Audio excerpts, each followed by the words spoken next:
Estamos en comunicación vía Zoom con el señor Günther Krone del Ministerio Público para hablar acerca si hubo o no reportes de parte de dos universidades, la Sudamericana como así también Leonardo da Vinci, acerca de los documentos que le requirió la fiscal Patricia Sánchez para conocer si efectivamente estas dos personas, Orlando Arévalo y Hernán Rivas, uno diputado, el otro senador, cursaron o no la carrera de Derecho. Hola Günther, buenas tardes. Hola, buenas tardes a vos, a la compañera y a toda la audiencia de C9N. ¿Qué pasó? ¿Hubo recepción, hubo respuesta tanto de la Sudamericana como de la Leonardo da Vinci? Efectivamente, el día de ayer, a última hora, su pedido de prórroga, la Universidad Sudamericana responde al primer oficio que fue enviado por la agente fiscal Patricia Sánchez Saldívar, en donde se solicitaba, entre otras cosas, el año en el que inició la carrera del señor Rivas.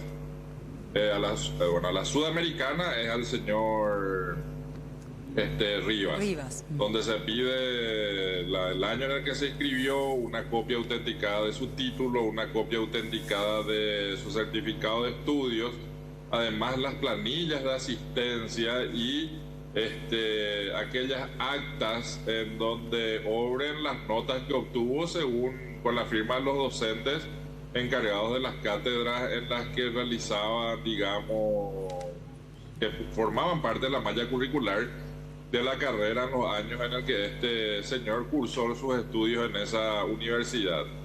Ayer a última hora presentan el informe en el que se excusan de presentar ciertas documentaciones, ya que el periodo que guardan ellos la documentación supera, digamos, al tiempo en el que ellos suelen guardar, que es más de 5 años. Ellos argumentan, la Universidad Sudamericana, que guarda durante 5 años la documentación, por lo tanto solamente pudo remitir copia autenticada del título, así como también del certificado de estudios.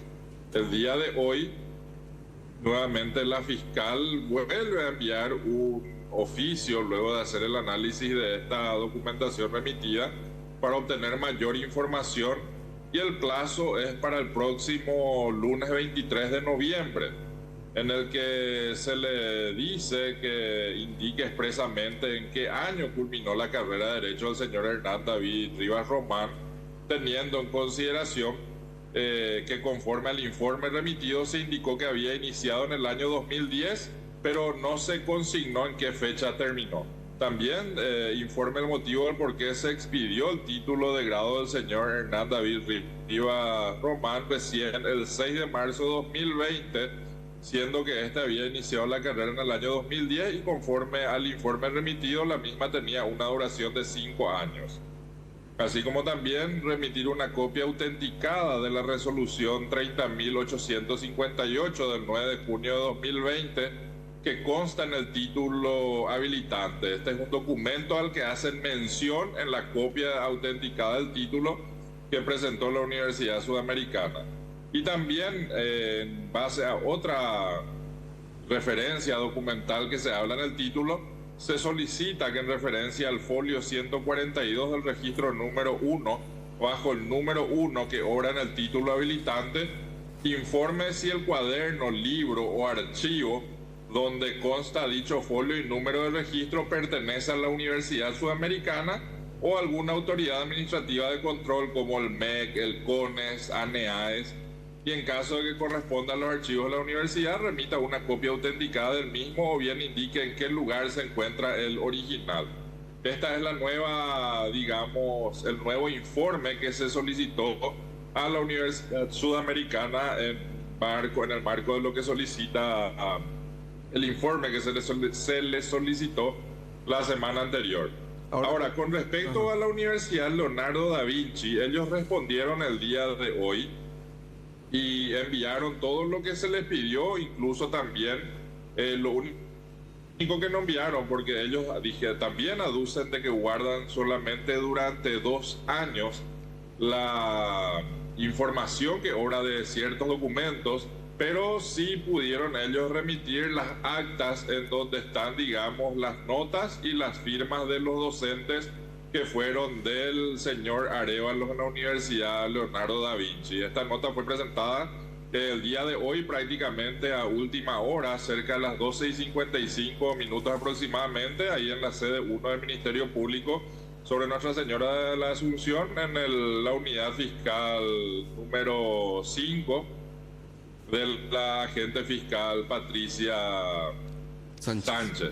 Y ella estuvo, digamos, realizando una serie de trabajos o diligencias con otras causas con las que tiene que seguir aún, por lo tanto todavía no pudo ver en profundidad toda la documentación que fue remitida por la Universidad Leonardo da Vinci, a quien eventualmente podría, si es que también en el mismo marco envió la copia autenticada del título y la copia autenticada del certificado de estudio, solicitar también esas otras documentaciones que obran en los títulos. En cada título se escribe, digamos, la resolución y bueno, el folio donde figura esto. Te escucho. ¿Cuál es el único documento que la Universidad de Leonardo da Vinci no remitió?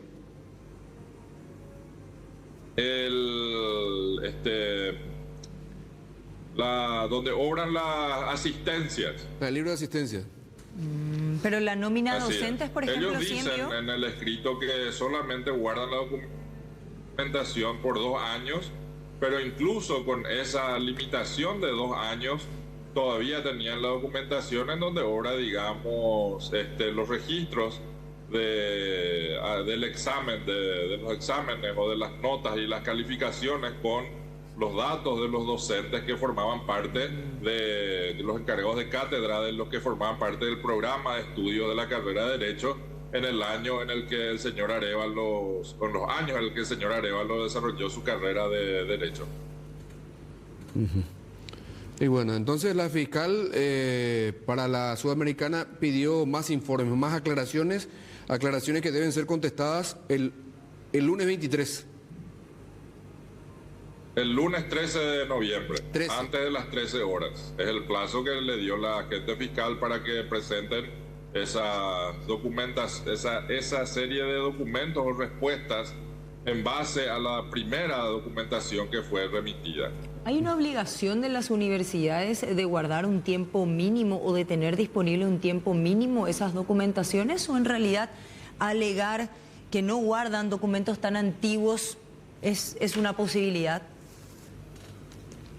Es una posibilidad, ya que la legislación no obliga a las universidades, que son entes autónomos que se autogobiernan, digamos, la necesidad, así como por ejemplo el Código del Comercio obliga al comerciante a guardar ciertos libros y ciertos documentos durante 5 años, así como también otras leyes tributarias en el mismo sentido también obligan a los contribuyentes a almacenar ciertas documentaciones durante 5 años, pero en este caso para la educación superior no existe una obligación, por lo tanto esto depende de cada una de las universidades y sus reglamentos internos para cierto tipo de documentaciones. Por supuesto, los títulos, los certificados de estudios y las resoluciones en las cuales, digamos, se nombra a todos los alumnos que se van a recibir en esa promoción o al alumno que se va a recibir en esa promoción, son los datos que deben siempre quedar, digamos, hasta tanto continúe la universidad para que pueda ser solicitada por cualquier alumno. Pero el resto de las informaciones, como por ejemplo el historial de pagos, los recibos, las fechas en las que pagó digamos, las cuotas, los registros de asistencia que pudieron haber tenido, así como las actas de los exámenes, solamente la guardan dependiendo de lo que cada institución defina. no está estipulado en una ley, por lo tanto no tienen esa obligación, así como los otros, de guardar por X cantidad de tiempo. Bueno, allí entonces podemos encontrarnos con Probablemente un sea una callejón sin falencia que salida. habría que observar, digamos, para una próxima modificación de la ley. Se libró de manera paralela también un pedido de informe al Ministerio de Trabajo para conocer la nómina de los docentes o los empleados que están registrados en estas universidades. No, todavía no se fueron, o sea, todavía no se hizo, digamos, solicitud a otras instituciones, porque la idea es enfocar un poco y tener las primeras, digamos, informaciones de parte de las universidades para poder, digamos, ir extendiendo nuevamente las investigaciones. Por ejemplo, por darle una idea, ¿verdad? Dice, informe el motivo del por qué se expidió el título de grado del señor Hernán David Rivas Román recién el 6 de marzo de 2020, siendo que había iniciado la carrera en el 2010 y se supone que si dura 5 años y fue un alumno regular, recibió en el 2015. Particularmente, yo terminé mi carrera en un año determinado, pero recién un año después pude pagar la matrícula, pude pagar el título. Por lo tanto, mi título tiene fecha de un año después de que yo terminé la carrera por una cuestión administrativa. Sí. Si bien para muchos profesionales o que tuvieron esta problemática se sabe que el título, si es que no tenías el dinero, no va a coincidir, digamos, con la fecha en la que te recibiste efectivamente, se necesita, por ejemplo, esa documentación para poder agregarla a la carpeta fiscal y para poder, digamos, incorporarla dentro de ese universo, dentro de lo que es la verdad jurídica, y tener ese documento por sentado, no por la experiencia que puedan tener los magistrados, fiscales o funcionarios profesionales que se hayan recibido y que tuvieron la misma problemática, sino que explicada por los propios actores. Perfecto. Y de esta manera también, entonces, por supuesto, se solicitaría eventualmente, si se requiriere mayor información, informes también a otras instituciones que no sean estas universidades. Esto es, digamos, el principio o el inicio en el cual se quiere encontrar un hilo conductor a través del cual desarrollar la investigación. Perfecto. Gracias, Gunter Crone. No hay por qué, cuando gusten, que tengan un buen resto de jornada y un saludo a toda la gran de la audiencia de C9N. Gracias. Antes de la pausa. Y suerte, voy, Nijiqui. No les rige ningún plazo. Por eso te digo, ese es un camino sin salida, por ejemplo. Ahí ya no hay luz al final de ese túnel. No, ya no. En el caso de Froilán Peralta, acá me aclaran, estuvo 2 meses nomás en prisión. Ah. Sí.